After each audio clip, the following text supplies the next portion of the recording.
Mesdames et messieurs, bonsoir et merci de nous rejoindre sur ce plateau de Maki Hebdo. Nous allons parcourir avec vous l'essentiel de l'actualité africaine de cette semaine et puis également une actualité qui s'étend au-delà du continent africain, parce que tel est l'objet de votre émission. Et aujourd'hui, nous allons essentiellement parler de la Guinée et du Togo et puis certains points d'actu que vous avez certainement écoutés tout au long de la semaine. Et puis nos deux invités se feront donc un plaisir de vous révéler un peu les dessous de l'actualité. Voilà, c'était ça aussi le but ultime de Maki Hebdo. Et je voudrais vous présenter mes invités de ce soir. Il s'agit de Antoine Glaser. Bonsoir Antoine. Bonsoir. Voilà, notre ami Antoine Glaser qui est maintenant journaliste indépendant après avoir dirigé pendant plusieurs années la Lettre du Continent. Saliou Savané, bonsoir. Bonsoir. Voilà, Saliou Savané que vous connaissez, qui est politologue et spécialiste de la géopolitique africaine, mais également son champ d'intervention va au-delà et il travaille comme consultant pour le think tank Bois-Landry Consulting. En Guinée, les élections législatives qui devaient avoir lieu en 2010 ont été plusieurs fois reportées et on se demandait quand est-ce qu'on allait pouvoir couper la tête à ce serpent de mer. Et puis voilà que, à la surprise générale, Alpha Condé a accédé à une des revendications majeures de l'opposition, à savoir une composition paritaire de la Commission électorale nationale indépendante, la fameuse CENI. La fameuse CENI qui a été donc, dont l'opposition a obtenu la tête du président, l'ancien président qui était donc un proche d'Alpha Condé. Alpha Condé a fait cette concession, mais cela ne suffit toujours pas à l'opposition qui réclame, sans relâche, le changement d'opérateur, puisque les élections devaient techniquement dirigées par la SAGEM. La SAGEM a été récusée par Alpha Condé qui a choisi d'autorité, sinon en catimini comme dit l'opposition, un opérateur sud-africain, Waymark, qui est donc contesté par l'opposition. Et puis vous avez également entendu parler de Loïc Lefloc-Prigent, l'ancien PDG du groupe ELF, qui a été inculpé au Togo pour escroquerie. Mais au-delà de cette affaire purement financière, il y a également parmi ses co-inculpés un ancien ministre, Pascal Bodiona, qui était un ministre considéré comme une personnalité puissante, qui montait en puissance sur le paysage politique togolais. Et puis voilà qu'il est également co-inculpé avec Loïc Lefloc-Prigent et un autre homme d'affaires togolais qui, lui, croupit déjà en prison. Alors, est-ce simplement une affaire d'escroquerie financière? En a-t-on profité également pour avoir la tête d'un rival politique qui devenait menaçant? C'est de tout cela que nous allons parler. Mais avant, je voudrais donc faire appel à Salaheddine Gakou de la rédaction de Télésud pour nous faire le point sur la Guinée où a eu lieu un forum économique. Et Salaheddine nous en dit un mot et puis ensuite nous reviendrons donc sur ce plateau pour décortiquer cette actualité. Le palais du peuple de Conakry a accueilli ce week-end le premier forum économique de Guinée. Pendant 2 jours, plus de 200 personnalités du monde de la finance africaine et internationale ont échangé sur le thème « Diversification de l'économie et bonne gouvernance pour une Guinée émergente ». Le président guinéen, Alpha Condé, a rappelé à ses hôtes que des efforts consentis lors des derniers mois ont conduit à une augmentation de la croissance. C'est une avancée historique attendue depuis de 12 ans par la Guinée. Elle est la clé pour ouvrir l'horizon économique de la Guinée et permettre à mon peuple d'envisager vraiment une vie meilleure. Le PPE n'est pas une finalité, c'est un point de départ pour l'économie guinéenne. La Banque mondiale et le FMI vont dans les 2 prochaines semaines annuler 2,4 milliards de dettes publiques guinéennes, ce qui incite les autorités à se concentrer sur d'autres chantiers importants. Il faut maintenant s'intéresser aux problèmes de base des Guinéens, aux besoins pressants des Guinéens, concernant les infrastructures, concernant la sécurité alimentaire, l'agriculture et concernant les aspects sociaux. Malgré un fort potentiel minier et agricole, la Guinée devra compter sur d'autres secteurs pour poursuivre le développement économique selon les institutions financières. La modernité des infrastructures et l'accès aux services sociaux pour la majorité des Guinéens sont 2 des 2 plus grands chantiers qui attendent Alpha Condé, qui ambitionne de faire de la Guinée un pays émergent dans les prochaines années. Voilà, donc sur fond d'allègement de dettes, Alpha Condé a accepté finalement de laisser se dérouler jeudi dernier une manifestation de l'opposition, alors qu'une première manifestation avait été même étouffée dans l'œuf en quelque sorte sur fond de violence. Et les leaders de l'opposition avaient d'ailleurs craint pour leur vie. Tout cela à cause des fameuses élections. Alors ma question est la suivante. Alpha avait promis que les élections se feraient en septembre, à la fin de la saison des pluies. Bon, évidemment, tout le monde sait qu'il a joué la montre parce qu'il savait que la réunion des bailleurs de fonds qui allaient décider de l'allègement de la dette, le fameux point d'achèvement de l'initiative PPTE, allait se dérouler là et se donner un peu d'air pour agir. Mais croyez-vous que Alpha a vraiment envie d'aller aux élections? Salut aussi, Savané. Non, mais il n'a pas le choix parce que la tenue de ces élections législatives sont, par exemple, une des conditionnalités pour l'obtention du 10e Fed, qui s'évalue à quelques centaines de millions d'euros. Et il sait que la tenue de ces élections sera un baromètre, un indicateur loin d'être négligeable quant à sa volonté de moderniser ce pays, de l'engager dans une vraie démocratie. Il n'a pas le choix. Seulement, l'opposition guinéenne a eu l'impression qu'il voulait organiser ces législatives à ses conditions à lui. Alors, donc, il y a un fichier électoral qu'il voulait changer, un fichier électoral qu'il a fait gagner en 2010. Il y avait un opérateur, Sagem, qui ne veut plus, qui recuse. Il est allé prendre, il est une société sud-africaine sans appel d'offres, un marché de gré à gré. Ça aurait coûté à l'État guinéen près de 16 millions d'euros. Voilà. Et puis, la représentativité au sein de la commission électorale, la CENI, posait problème. Donc, il fallait revoir ça. Et puis, bon, là, vous parliez tout à l'heure du problème de la société Wemark, la société sud-africaine qu'il veut imposer à la place de Sagem. Mais il y a un autre problème. C'est qu'il y aura aussi le problème, le cas des démembrements de la commission électorale à l'intérieur du pays, c'est-à-dire les représentants de la commission électorale à l'intérieur du pays qui, pour le moment, sont à 80% issus de son parti. Tout ça, c'est des choses que l'opposition ne saurait accepter. Ne saurait accepter. Antoine Glaser, votre première réaction sur cette attitude d'Alpha Condé? C'est vrai qu'Alpha Condé, d'abord, il ne faut pas oublier d'où vient Alpha Condé. Alpha Condé, qui est quand même proche du Parti socialiste, qui s'est toujours dit qu'il était un ancien de la FEANS, la Fédération des étudiants d'Afrique noire à Paris dans les années 60, qui était toujours, qui se disait révolutionnaire, un grand démocrate qui dit qu'il est resté 50 ans dans l'opposition. Donc ça paraît inimaginable déjà, en particulier à ses opposants, qu'il ne soit pas le premier à respecter ses engagements démocratiques au niveau des institutions. À part ça, c'est vrai que là, il a fait un pas, vraiment, c'est important, l'histoire de la commission électorale, qu'elle soit indépendante, qu'elle soit paritaire, mais on sent bien qu'il est traumatisé, finalement, par le premier tour des élections présidentielles. Oui, il n'avait eu que 18%. Il avait eu 18,2%. Et c'est pour ça, il reste persuadé dans sa tête, c'est parce que la Sagem, dans la région où il était le plus populaire, n'avait pas enregistré un certain nombre de ses électeurs. On sent qu'il reste traumatisé. Donc, il a débarqué la Sagem et il a choisi directement de gré à gré une entreprise sud-africaine, Wemark. Mais on sent qu'il a du mal. Pourquoi ? Parce qu'il a réussi à passer au deuxième tour à 52%, avec un certain nombre de personnalités qui sont actuellement, comme Lansana Kouyaté, qui sont actuellement contre lui. Lansana Kouyaté qui avait fait 7% au premier tour, d'ailleurs. Et qui a la même base électorale que lui. Et qui a la même base. Et compte tenu de sa personnalité, Alpha Condé, franchement, on n'imagine pas en cohabitation en Guinée. C'est d'ailleurs pour ça qu'il essaie de noircir le tableau en disant que ni Lansana Kouyaté ni Sidya Touré n'ont de base électorale. Oui, mais le problème, à mon avis, il a dû quand même sortir son mouchoir et c'est sans doute... il s'est essuyé le front quand il a vu la manifestation de jeudi avec... Quand même, quand ils disent... Bon, Sidya Touré disait on était 200 000.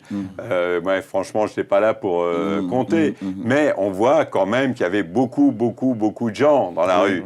Et c'est quand même étonnant.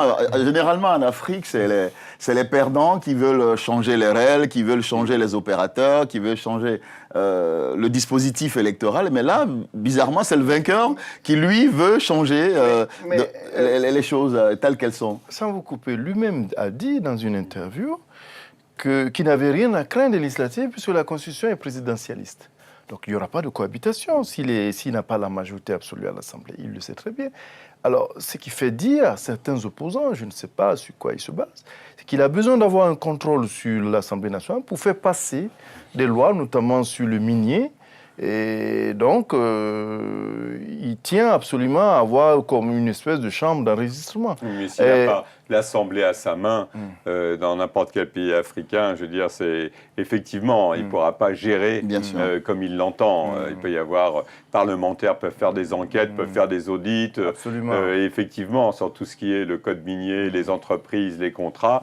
Mais là, on sent qu'il est très crispé. Il sait que la Guinée est un pays c'est un pays en 4 parties. Là, il a pu passer à la présidentielle.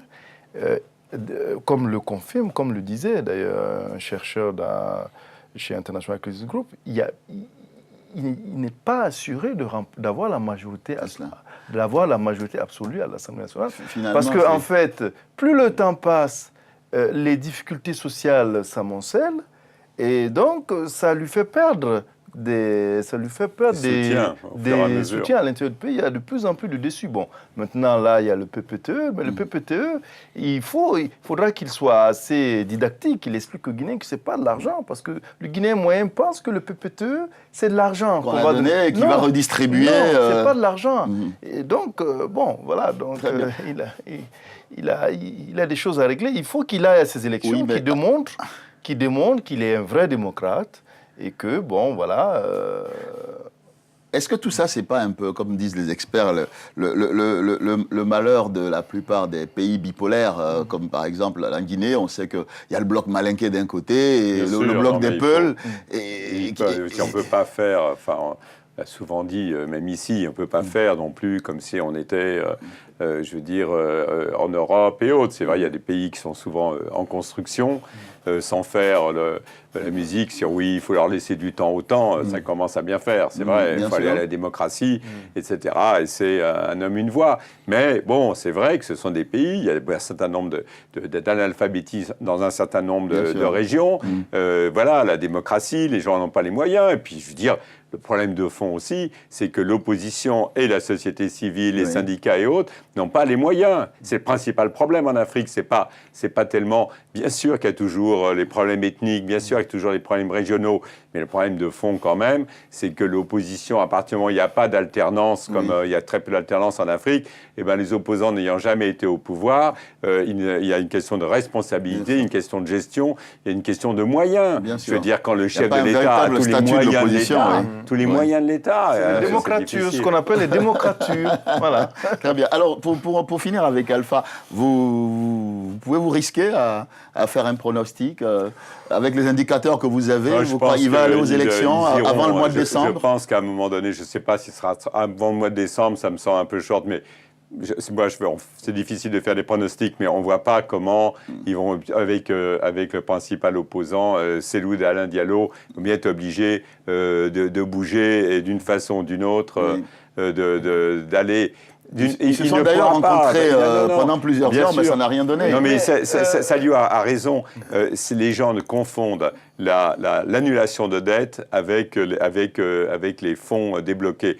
Le principe, il a besoin de l'argent du Fonds européen de développement, et ça, je veux dire, il n'aura pas. Il faut organiser. Bon, et puis, Cellou Dalein Diallo, qui est le candidat malheureux de l'élection 2010, a d'autant plus besoin d'être ferme qu'on l'a accusé, ses partisans l'ont accusé d'avoir été mou.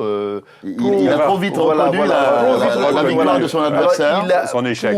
Pour conforter sa crédibilité dans ses rangs, il est obligé d'être ferme. Il faut qu'il devienne un faucon, quoi. Il est obligé d'être ferme, parce que si jamais il laissait faire, on dira, en fait, ce n'est pas l'homme qu'il nous faut. Ses partisans diraient ça. Très bien. Mais en attendant qu'on aille aux urnes en Guinée et qu'ils trouvent un point d'accord avec l'opposition, on va faire un saut de mer en restant toujours en Afrique de l'Ouest.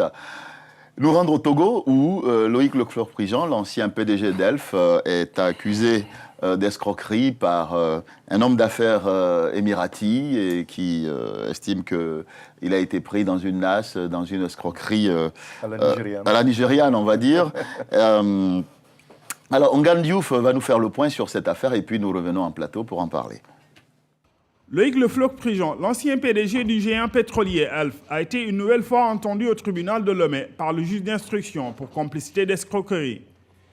Une audition à huis clos de plus de 5 heures d'horloge n'a pas suffi pour vider tout le dossier. Nous nous sommes expliqués sur les relations qui existent, les relations qui existent entre les autres co-inculpés et quel a pu être leur rôle dans l'affaire qu'on nous reproche. C'est essentiellement cela. Il devra retourner à la gendarmerie de Lomé en attendant la suite des auditions. Interpellé vendredi soir à Abidjan et extradé à Lomé samedi, Loïc Le Floch-Prigent est cité dans une affaire d'escroquerie à la suite d'une plainte déposée par un homme d'affaires émirati. Abbas Al-Youssef indique avoir perdu environ 25 milliards de francs CFA. Deux Togolais impliqués dans l'affaire, dont l'ancien ministre de l'administration territoriale Pascal Bodiona, sont actuellement interpellés par la justice du pays. Voilà, alors messieurs, voilà la situation. On parle de Pascal Bodiona, on parle de Loïc Le Floch-Prigent, d'escroquerie. Alors, c'est quoi le problème, Antoine? Le problème, c'est qu'au-delà de l'affaire elle-même, qui est ce qu'on appelle l'escroquerie à la nigériane, ça veut dire la plupart du temps, tout le monde a reçu un jour comme ça sur son ordi ou sur son portable un mail en disant je m'appelle Dorothée machin, mon père était le trésorier dans un pays africain et il a mis de côté, on ne sait pas si c'est une malversation ou autre, 200, 300 millions de dollars. Et franchement, j'ai besoin de vous, etc. Je vous fais confiance. Et si, donnez-moi votre numéro de compte, etc. Et puis, vous serez récompensé. On va transférer cet argent sur votre compte et vous serez récompensé par une commission. Là, apparemment, des gens auraient fait croire à cet Émirati, Abbas Youssef, que l'ancien général Robert Gay, ivoirien, qui a maintenant été assassiné, aurait mis 275 millions de dollars de côté dans une banque au Togo. Et en disant, voilà, Abbas Youssef, il faut sortir de l'argent, la même chose. Et Abbas Youssef dit, oui, je leur ai donné 48 millions de dollars. À mon avis, les choses ne se sont pas passées telles qu'elles sont racontées, comme ça, en une ligne. On dit escroquerie à la nigériane. Le plus vraisemblable dans cette affaire, c'est que moi, je ne préjuge pas de l'escroquerie elle-même. Je pense que c'est possible qu'Abbas Youssef il se soit fait escroquer par les gens, avec Loïc Le Floch-Prigent, Bertinso Agba, Togolais, et puis Pascal Bodiona. Mais il y a quand même un contexte général. Le contexte général, c'est que d'abord, Abbas Youssef et Loïc Le Floch-Prigent, ils sont en affaires ensemble au Congo depuis 2006. Oui, avec à cause de Elf Congo et avec Sassou Nguesso. Loïc Le Floch-Prigent, non seulement était le conseiller d'Abbas Youssef, ce que reconnaît Abbas Youssef, mais en plus, il avait... Loïc Le Floch-Prigent, je ne sais pas si vous vous rappelez, mais c'était lui qui, à un moment donné, a soutenu le retour au pouvoir de Denis Sassou Nguesso contre Pascal Lissouba, en 97, à l'époque où lui était le patron d'Elf Congo. Et donc, comme il a ses entrées dans les présidences africaines, maintenant il est consultant, il a un carnet d'adresses, en particulier au Congo, au Tchad, dans un certain nombre de pays, et il a fait rentrer dans la cuvette, il y a un bloc d'exploration qui s'appelle Ngoki, il a fait rentrer Abbas Youssef en le présentant à Denis Sassou Nguesso. Bien sûr. Et au bout d'un moment, ils se sont fâchés. Alors, est-ce que c'est à propos de cette escroquerie? Les histoires d'amour finissent toujours mal. Hein. Toujours mal. En tout cas, Abbas Youssef, apparemment, vous savez, quand vous prenez un bloc d'exploration, il vous faut quand même parfois 1 ou 2 millions de dollars pour pouvoir pour pouvoir explorer le bloc. Si vous ne l'explorez pas, vous perdez votre permis. Apparemment, Abbas Youssef n'a plus d'argent et dit qu'il n'a plus d'argent parce qu'il s'est fait escroquer par Loïc Le Floch-Prigent, mais je veux dire, c'est deux hommes qui étaient en affaires ensemble. C'est-à-dire, souvent, on ne voit pas ça, c'est la première chose. Ça veut dire, ce sont quand même deux hommes d'affaires. Il y a eu déjà une antériorité de problèmes entre eux. La deuxième chose, c'est vrai qu'en Afrique, on voit bien que souvent, quand des gens vont en prison pour corruption, on l'a vu en Côte d'Ivoire, on l'a vu dans un certain nombre de pays, ou en particulier au Cameroun, souvent c'est lié à la politique. On veut se débarrasser d'un rival et autres. Mais souvent les classes politiques, les dirigeants, un certain nombre d'entre eux sont corrompus, on les laisse s'enrichir. Mais si en plus le type veut être calife à la place du calife, on le balance et on le fout en prison. Comme au Cameroun. Donc, deuxième aspect de la situation. Aspect, il y a un truc politique, mais on ne peut pas préjuger. Tout ce qu'on peut dire, c'est que Pascal Bodjona, non seulement a été un puissant directeur de cabinet du président, un puissant ministre de l'administration territoriale. Donc, il a tissé ses réseaux dans l'administration, il a préfectoral. Il est incontournable. On disait que cet homme d'affaires, Bertin So-Agba, était un peu son trésorier, son éminence grise. Il avait le type, en plus, à une boîte de sécurité optimale de sécurité. Ils sont de la même ethnie, tous des Kabyles. Et Bodjona a un moyen de propagande qui est sa chaîne de télé. Donc, on ne peut pas préjuger non plus qu'il n'ait pas commis à quelque chose, mais il y a un terrain politique. Enfin, entre le Togo et la Côte d'Ivoire, on a rarement vu une extradition à la vitesse à TGV. Je veux dire, c'est absolument hallucinant. C'est un échange de bons procédés. Ça s'est fait vraiment de police à police. Et franchement, avec Azulcia. Alors, à part ça, dans le cadre, encore une fois, sur le plan juridique, dans le cadre de la CEDEAO, quand il y a un mandat Interpol, voilà, ça s'est fait. Mais on dit, enfin, je n'ai pas vérifié, mais que ça c'est simplement un coup de fil entre le président Alassane Ouattara et le président Faure Gnassingbé. Alors, vous parliez d'échange de bons procédés, vous pensez à un retour d'ascenseur parce que Lydia Kwasi a été extradé vers la Côte d'Ivoire. C'est difficile de ne pas y penser parce que quand on voit les lenteurs de la justice ghanéenne, la façon procédurielle avec laquelle les Ghanéens étudient le cas de M. Katina, on est quand même surpris. La diligence, pour être gentil, avec laquelle les Togolais... de procédure à TGV à très grande vitesse. Moi, je parle d'échange de bons procédés. Donc, que M. Loïc Le Floch-Prigent... Qui avait passé, il ne faut pas oublier, qui avait passé quelques jours, il a fait un bouquin, un roman policier, Granit Rose et tout, qui était en train de dédicacer. Ça veut dire, le mandat Interpol, il venait pas d'arriver, donc le type machin, donc il a dû avoir un coup de fil pour pouvoir alerter, et au moment où il reprenait l'avion pour rentrer sur Paris. Bien sûr. Et à Paris, ça aurait été trop tard. Ah oui, non mais... Ah bah oui, parce qu'il n'y avait pas d'extradition, là, il n'y a pas de truc de police. Donc ils ont agi juste à temps pour livrer l'oiseau et conforter la criminalisation de Bodjona et des Togolais. Bien sûr. En fait, c'est une histoire qui est assez... qui te mélange, à mon avis, un peu baroque. Il y a un peu du Stavisky, un peu du... C'est un millefeuille. Voilà, c'est un millefeuille. Il y a du politique, il y a du social, parce que cette histoire est suivie au Togo dans un climat politique, social, délétère. Et bien puis sûr, vous avec avez les manifestations du collectif Sauvons le Togo. Je me demande... dont les femmes ont fait une marche assez suivie jeudi. Voilà, absolument. Et la situation sociale au Togo est loin d'être reluisante. Je me demande, sans jouer les Cassandres, si ce n'est pas... un début pas très positif pour le président Faure. Oui, alors voilà, justement, on va terminer là-dessus. Est-ce que vous croyez que les manifestations à répétition du collectif Sauvons le Togo vont finir par saper les fondements du pouvoir où l'opposition tente d'exister? Ils ont trouvé un accord, mais apparemment, il n'est pas satisfaisant. Madame Améganvi, qui est donc la présidente des femmes du collectif ou la vice-présidente du collectif, a encore appelé à une manif. Les femmes sont sorties toutes en rouge. Est-ce que vous pensez que tout ça va aller loin après la grève, en langage fleuri dit des jambes croisées, la grève des sexes à laquelle elle a appelé? Ils ont privé les hommes de sexe et tout. Ce qui est vrai, c'est qu'au Togo, comme dans le reste de l'Afrique, on voit que souvent l'opposition finit par être intégrée, les opposants traditionnels finissent par être intégrés dans les premiers cercles du pouvoir. Et vous avez une montée de la société civile. Et ça, c'est quelque chose qui est tout à fait nouveau. Dans un premier temps, les présidents africains ne faisaient pas attention, mais à mon avis, que ce soit au Gabon, on voit au Gabon, au Togo, on l'avait vu les premières fois qu'on a vu ça, c'était aussi du temps d'Ansana Conté en Guinée, quand c'était quand même les chefs syndicalistes et autres. Et ça, je crois que les régimes africains en ce moment sont fragilisés par les gens cette société civile africaine qui veulent se faire entendre. Les gens s'expriment, une liberté d'expression qu'on ne connaissait pas avant, avec une communauté internationale internationales, en particulier, bon, Washington, ça a moins de poids parce qu'ils sont loin, mais même à Paris, ils vont bien évidemment être beaucoup plus sensibles à ces sociétés civiles africaines. Et quand il y aura des répressions, bien évidemment, ils ne s'amuseront pas à continuer à fourguer des matraques et des masques,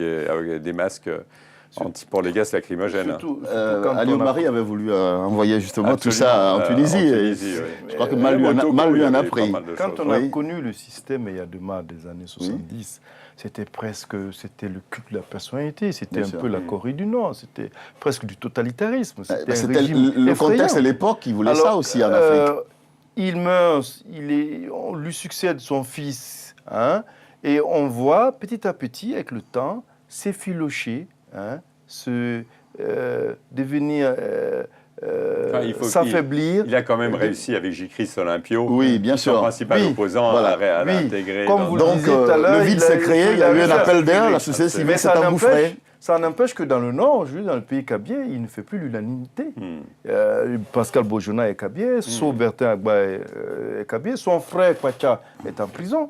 Donc ça fait que... moi j'ai plutôt l'impression que voilà un homme qui s'isole petit à petit. Oui, mais ça enfin on peut dire aussi s'isole, mais en même temps c'est typique des fils maintenant, c'est les parricides qu'on va connaître au Gabon et qu'on connaîtra au Togo ou ailleurs. Ça veut dire ne pas s'appuyer justement, son demi-frère est en prison. Sur la vieille garde aussi. Exactement, sur la vieille garde. Seulement, il faut dans le même temps ouvrir à la société civile, ouvrir à la démocratie. Sinon, si c'est pour fermer, de verrouiller la nomenclature ancienne, mais rester dans un petit noyau dur, ça, c'est pas bon. Oui, parce que quand on commet un parricide comme ça suppose qu'on a préparé une mutation. On a conçu une nouvelle génération de dirigeants qui servent de pilier au nouveau régime. Il y a une mutation politique qui se fait. Mais est-ce que justement, est-ce qu'il a le temps de le faire? Il peut s'offrir le luxe ou pas? On avait l'impression qu'il était sur la voie pour faire ça, et c'est vrai que ces derniers jours, ces derniers mois, on a l'impression qu'il y a une régression. Mais c'est vrai qu'on avait l'impression que c'était ça. C'était le rassemblement du peuple togolais qui était un peu mis de côté, et on avait l'impression qu'il y avait une ouverture. Et puis, comme je le disais la dernière fois, c'est un monsieur qui ne communique pas beaucoup. Mais les événements feront qu'il va y aller. Alors, justement, on reste toujours en Afrique de l'Ouest. On a beaucoup parlé du Mali ces dernières semaines. Nous l'avons d'ailleurs quelque peu évoqué sur ce plateau la semaine dernière, mais on est en train de faire les derniers ajustements. Il y a eu une réunion à Abidjan, il y a eu la visite de Cheikh Modibo Diarra à Paris, il a vu Jean-Yves Le Drian, le ministre de la Défense français, et puis Blaise Compaoré aussi, le médiateur est passé. Alors, on se dit que ce sont peut-être les derniers réglages avant une intervention militaire.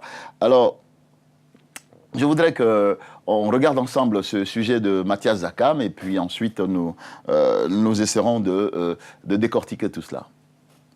Une réunion extraordinaire des chefs d'état-major des pays de la CEDEAO s'est tenue ce week-end à Abidjan pour se pencher sur la crise malienne. Il s'est agi pour les participants de réfléchir à la requête du président malien, son Excellence Diankouda Traoré, pour le déploiement des forces de la CEDEAO dans son pays en proie à une rébellion armée. Messieurs les chefs d'état-major, le président de la République, à l'instar de ses pairs de la sous-région, accorde une attention particulière à vos travaux depuis le déclenchement de la crise malienne et a pris la pleine mesure de ses responsabilités en ce moment crucial de l'histoire de la sous-région.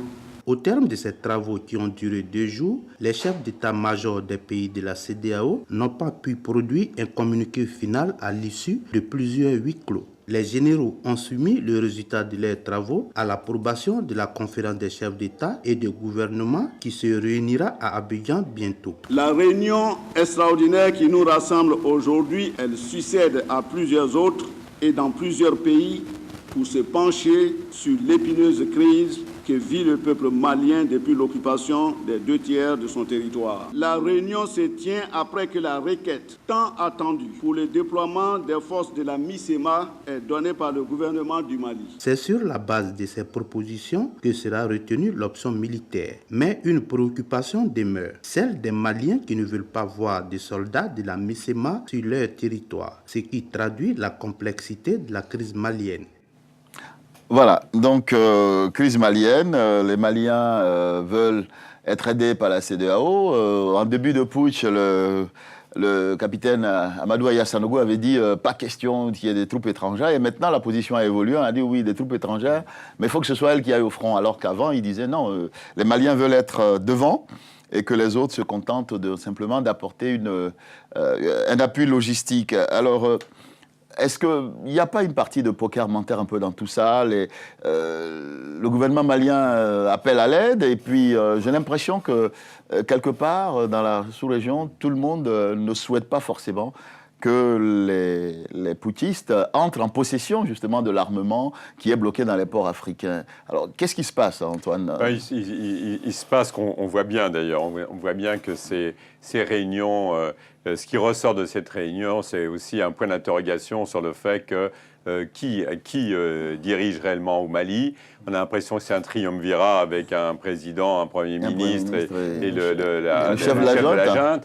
Et donc, on voit bien que ça reste extrêmement ambigu et c'est très difficile. Vous ne pouvez pas aider un pays si déjà sur le plan politique, là, il y a un appel à l'aide, mais c'est un appel qui est ambigu. Qu'est-ce que ça veut dire? Vous avez vu que le président Blaise Compaoré, le médiateur sur cette affaire, a immédiatement dit mais on ne peut pas intervenir si on ne va pas à Bamako, si on ne va pas dans le sud, parce que si on ne sécurise pas le sud avant d'aller dans le nord, il peut y avoir des infiltrations à Bamako, il peut y avoir des attentats à Bamako, et on ne peut pas comme ça débarquer dans le nord du Mali. Et il faut quand même on voit bien que tout ça est encore totalement improvisé et qu'il y a un problème réel au Mali, de stabilité du Mali, de crédibilité du Mali, de reconstruction de l'État déjà au sud. Ça, c'est la première chose.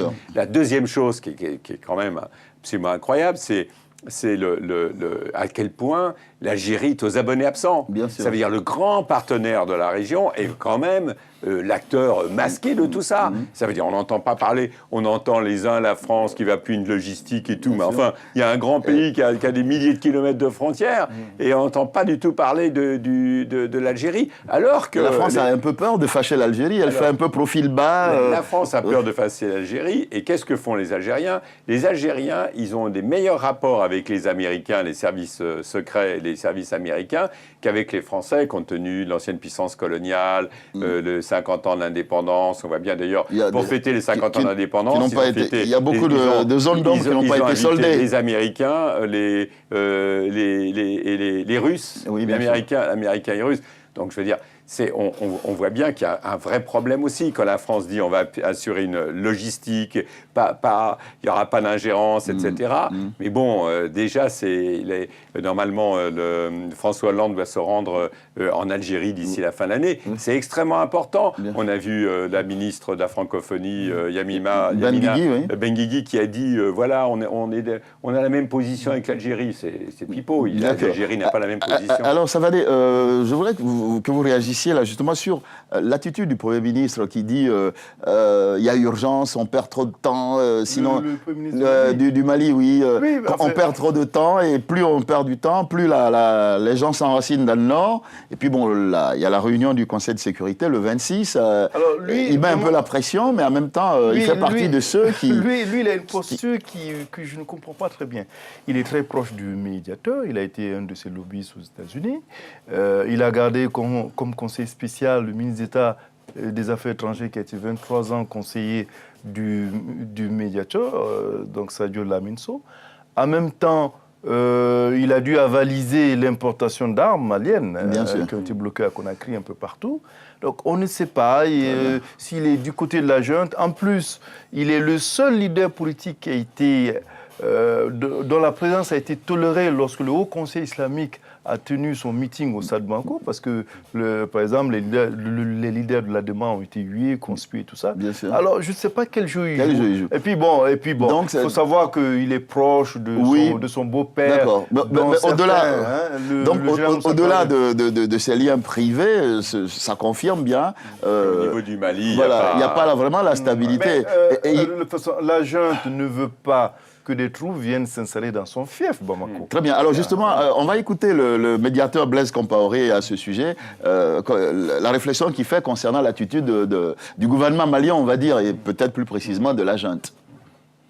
Nous avons senti que le gouvernement malien n'était pas disposé à recevoir au sud, dans la partie sud, les troupes de la CEDEAO, mais préférait plutôt que les troupes se déploient dans le nord du Mali. Alors, ce qui, techniquement et sur un plan opérationnel, n'est pas possible.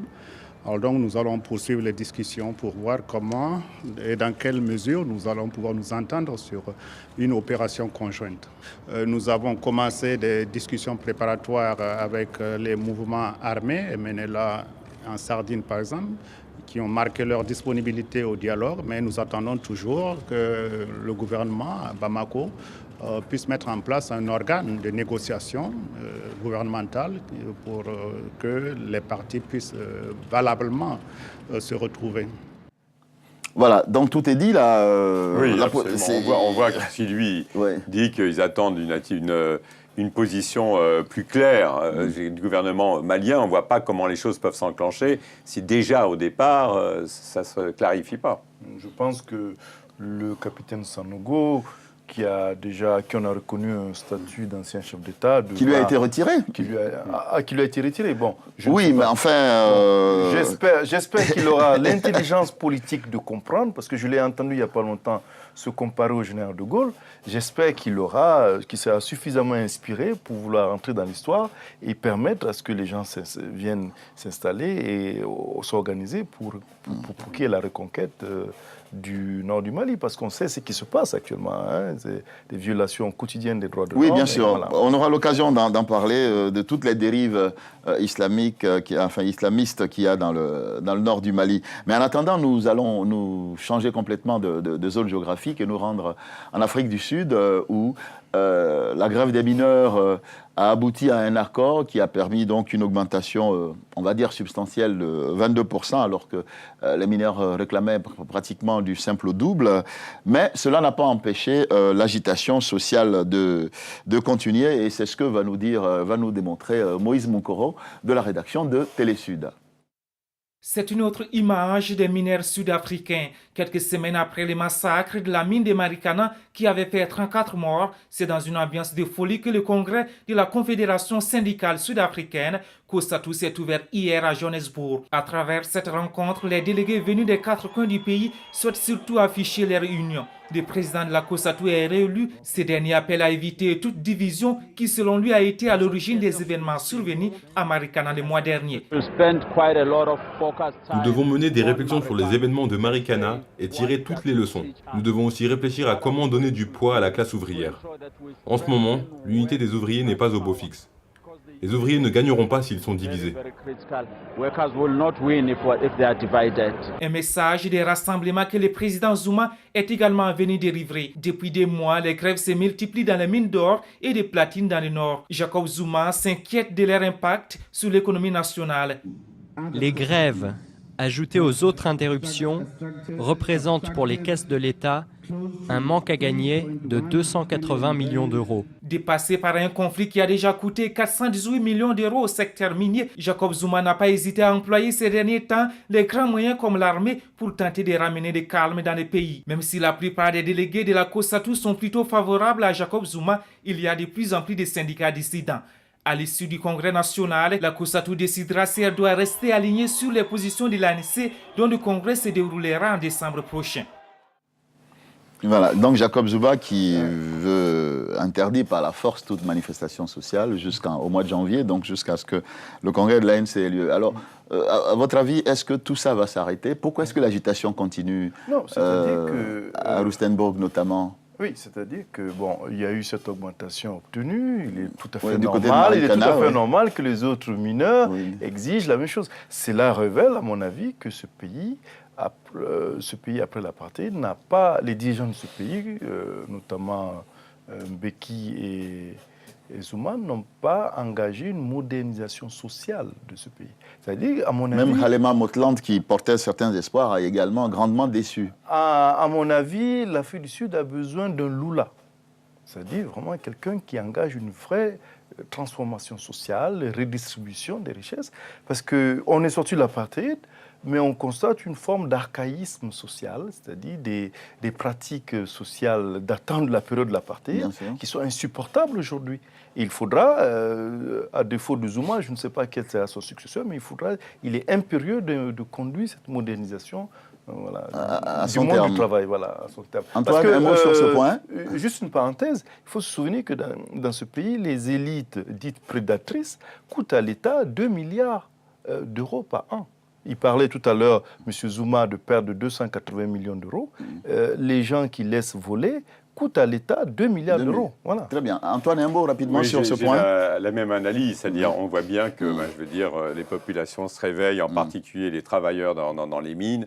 On voit bien qu'effectivement, après les mines de platine, il va y avoir des revendications dans les mines d'or.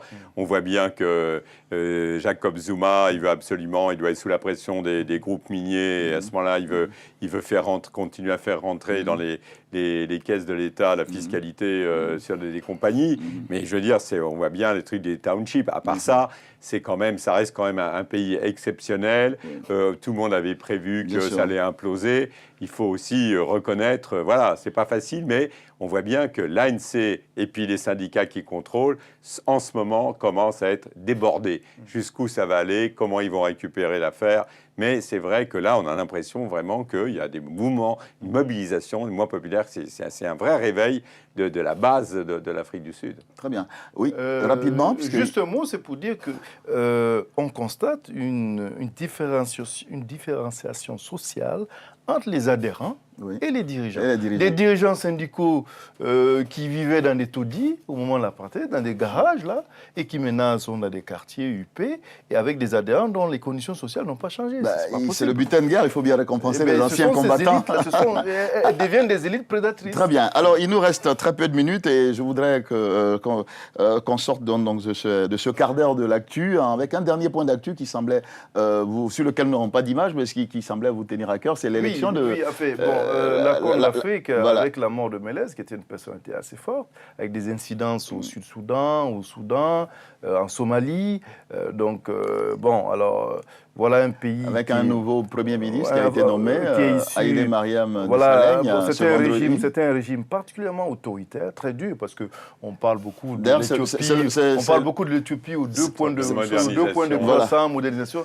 Il y a 12 millions de gens qui ne mangent pas à la faim. C'est une rupture de génération, puisqu'il n'est pas issu de la guerre, lui, c'est pas un ancien combattant, le nouveau Premier ministre. Oui, il est issu d'une minorité, et il est suivi de très près par la caste tigréenne, la caste politique tigréenne, qui a le pouvoir depuis Méles et qui ne représente que 3% de la population. Parce qu'à côté, vous avez les Oromo, 40% de la population, les Hamara qui sont là, et puis il y a aussi ce greffe, un problème religieux, parce que les dernières semaines avant la mort de Méles, la communauté musulmane avait commencé à se réveiller, donc bon, et puis il y a des irrédentismes, il y a l'Ogaden, il y a les Afars au nord, donc on verra très bien. Alors il y aura des conséquences de la nature de ce dirigeant, on verra comment il va conduire les liens avec la Somalie, avec l'Érythrée.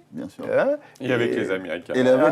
Bien sûr. Les Américains, ils veulent très peu, parce que pour les Américains, il faut veiller... C'était leur fief, c'était leur truc, leur base. Le souci des Américains, c'est qu'il ne faut pas que se constitue un axe politique, car le Caire, Khartoum et Mogadiscio, dirigé par des islamistes. Très bien. Alors, on va donc s'arrêter là sur ce quart d'heure d'actu par lequel nous terminons cette émission. Mais on ne va pas se quitter justement sans regarder ensemble, parcourir la lettre de Christian Mambou, un regard décalé et amusé sur l'actualité de la semaine. Chers téléspectateurs communistes, je vous souhaite une bonne fête, vous, très distingués camarades qui, en cette période de crise et de disette, pouvez vous permettre de faire la fête. On est venu faire la fête et parler politique. Voilà. Dans la lutte qui n'en finit jamais, la gauche de la gauche en profite pour infliger une gauche au président normal, devenu son punching ball préféré. Les rouges tirent à boulet rouge sur François Hollande pour qu'il se bouge. Dernier avertissement, avant un nouveau carton rouge. Mes camarades socialistes n'ont pas pris la mesure du moment. Il ne s'agit pas d'être le major de la promo de l'ENA cette fois-ci. Contrairement au Coco, Compaoré ne cherche pas palabre à Hollande. Il vient palabrer. Et si Compaoré n'est pas raison, Compaoré a toutes les raisons de s'entendre avec l'Élysée. Il a besoin de munitions pour faire la guéguerre et sauver le sud Mali du nord Mali. La France, bien sûr, soutient, comme de tout temps, une solution d'abord politique à cette crise. Et bien sûr, elle est disposée à accompagner les Africains dans les choix qu'ils feront. Le Grand Blaise a aussi besoin de soutien, de tendresse et d'amour. Mal aimé, je suis le mal aimé. Lui, l'éternel médiateur des conflits en Afrique de l'Ouest. Entre Laurent Gbagbo et Alassane Ouattara, il fut le troisième homme. Aujourd'hui, le voici au Mali, entre forces loyalistes et forces islamistes. Haï par les uns et les Ivoiriens, détesté par les autres et les Maliens. Compaoré, le mal-aimé. Les manifestants réclament notamment que la médiation soit retirée au président burkinabé Blaise Compaoré. À cause justement de cette complicité et le fait d'avoir reçu les MNLA et de l'avoir hébergé et de les avoir soignés sur le territoire du Burkina. Maliens qui crient leur colère et dansent Compaoré, Togolais qui crient de joie et dansent pour les divinités. Le malheur des Maliens ne ternit pas le bonheur des Togolais, car même en Afrique, le malheur des autres n'est pas automatiquement le nôtre. Cette année, la célébration de la prise de la pierre sacrée ou Epekpe a encore été une occasion pour le peuple gain du Togo et de la diaspora d'honorer une tradition vieille de plusieurs siècles. Cette semaine, l'actualité togolaise était plutôt ubuesque, non, rocambolesque. Mieux encore, abracadabrantesque. Bref, une actualité en esque avec un Loïc en guest star. Il a été entendu en première comparution. Et il a accepté de s'expliquer sur le fond. Et en raison de leur avancée, on a suspendu et on continue plus tard. Dans le Congo de Joseph Kabila Kabange, l'actualité aurait pu être tragique, non, dramatique, pire encore, abracadabrantique. Bref, une actualité en hic avec des flics prêts à tout pour du fric. Il y a un gars qui cherche sa vie normalement, qui se débrouille. Aujourd'hui, il s'est fait attaquer par la police qui est censée être protecteur. Je vous explique si vous n'avez pas compris. Cet homme, Médard Tambou, gisant par terre, est un vendeur ambulant. Las de se faire constamment racketter par la police, voire confisquer sa marchandise lorsqu'il ne paye pas la dîme policière, il s'est tailladé les veines en signe de protestation. On est en train de vivre ce qui s'est passé au printemps arabe et c'est vraiment ce qui répercute ici, jusqu'ici au Congo. Non, il n'y aura pas de printemps arabe dans les rues de Kinshasa, car le Congo compte principalement 2 saisons, la saison des pluies et la saison sèche. De plus, les Kinois ne sont pas des Arabes, mais des Bantous. Le grand événement dans les jours à venir est le sommet de la francophonie. À ce moment, les policiers kinois troqueront leur tenue de ripou contre des uniformes de cérémonie pour accueillir Abdou Diouf, François Hollande et tous les autres de marque. Alors, des commerçants comme Médard Tambou pourront profiter d'une trêve et souffler financièrement pendant 3 jours, le temps d'un sommet. Et nous pourrons parler uniquement de littérature, de la beauté de la langue française, de la place du français dans le monde. Si la religion est l'opium du peuple, la francophonie pourrait être l'opium des francophones. See you soon. Voilà, see you soon, c'est très français. Alors, il faudrait que tu lui offres un stylo comme le tien. Oui. À 50, parce qu'il parle des pauvres, mais il a un Mont Blanc à la main. Très bien. Alors, il nous reste 3 minutes. Je voulais qu'on dise quand même un mot de la position de la France qui n'est pas facile. C'est une position très délicate par rapport aux otages. Alors, la France veut apporter un soutien logistique. Les otages, les preneurs d'otages, les ravisseurs donc, de ces otages brandissent le chiffon rouge. Alors, comment la France va s'en sortir? Les otages dont nous avons des images d'ailleurs, les dernières images, les preuves de vie qui ont été envoyées. Et je voudrais vraiment qu'on puisse dire un mot sur cette position française. Oui, Savané. Monsieur Glaser avait parlé tout à l'heure de la position ambiguë, étrange de l'Algérie. Je pense que quoi qu'on fasse, il faut passer par Alger. Alger est incontournable. C'est le dossier le plus sensible actuellement pour François Hollande. Ça veut dire le 26 septembre à New York, en marge de l'Assemblée générale des Nations Unies, au plus haut niveau, il va y avoir une réunion sur le Sahel. Et c'est vrai que pour la France, c'est extrêmement difficile parce que vous avez vu les otages, ils connaissent bien le timing de la communication. Ils ont balancé leur communiqué aux familles pour que les familles fassent pression sur le gouvernement. Des familles qui ont décidé maintenant de se médiatiser la situation de leurs proches. Et donc pour la France, c'est très difficile parce que si vous pouvez aider quelqu'un, mais si la personne que vous aidez n'est pas prête, en particulier la CEDEAO, et puis que vous avez aussi un grand partenaire qui est l'Algérie qui ne veut pas vous voir dans la région, ça complique vraiment les choses. Et combien de fois on a vu en Afrique les interventions françaises qui, habituellement, au départ, ne sont que logistiques, et au bout d'un moment, les types se retrouvent le doigt sur le doigt de la gâchette. Donc, au bout d'un moment, c'est vrai que pour François Hollande, ça va être une décision importante. À Paris, en ce moment, entre les diplomates, les militaires et autres, chacun a son idée. Certains disent que ce n'est pas possible de laisser un petit Afghanistan s'installer comme ça dans le Sahel, sinon ça va encore plus s'enquister. En même temps, la France ne peut pas intervenir en première ligne. En même temps, quel type de logistique? Les Américains pourraient aussi, parce que des gens comme les Algériens, ils attendent de voir la position américaine. Mais comme les Américains, ils rentrent en campagne électorale, c'est pas maintenant qu'ils vont décider de refaire le coup de la Libye. Les Américains ont un allié de poids qui finance les islamistes du nord du Mali, c'est le Qatar. Comment expliquer que le Qatar, qui est un allié stratégique des États-Unis, finance les islamistes et que c'était pour des œuvres d'art, les œuvres sociales qui se sont rendues là-bas. On a même dit que c'est parce qu'un ennemi allait chasser la gazelle dans le nord du Mali, mais non, c'est un argument. En tout cas, les Algériens ne sont pas heureux de voir ce soutien du Qatar au Niger. Alors monsieur Hollande a un préjugé favorable à Alger, il a fait son stage là-bas. Il faut espérer que tout cela serve à quelque chose. Voilà, messieurs, sur ce, je voudrais vous remercier d'être venus commenter avec nous cette actualité africaine toujours passionnante pour nos téléspectateurs. Antoine Glaser, merci. Je rappelle que vous êtes journaliste indépendant maintenant. Vous avez quitté la Lettre du Continent que vous dirigez pendant plusieurs années. Et puis Boilandring Consulting qui nous a fait l'amitié de nous envoyer un de ses consultants. Salut aussi Savané. Merci. Voilà, je rappelle que c'est un think tank qui est également très au fait des problèmes géostratégiques africains. Voilà, Maki Hebdo, c'est fini pour cette semaine. Je voudrais en profiter pour remercier toute la rédaction de Télésud qui m'a accompagné et aidé à préparer cette émission, et puis également toute la partie technique dirigée ce soir par Vincent Douine, Valerio Truffa et bien sûr Lucie également, et puis j'allais oublier Janine et Sabir Gaïb. Voilà, mesdames et messieurs, bonsoir et merci, et rendez-vous la semaine prochaine à la même heure, si tel est votre souhait, bien sûr.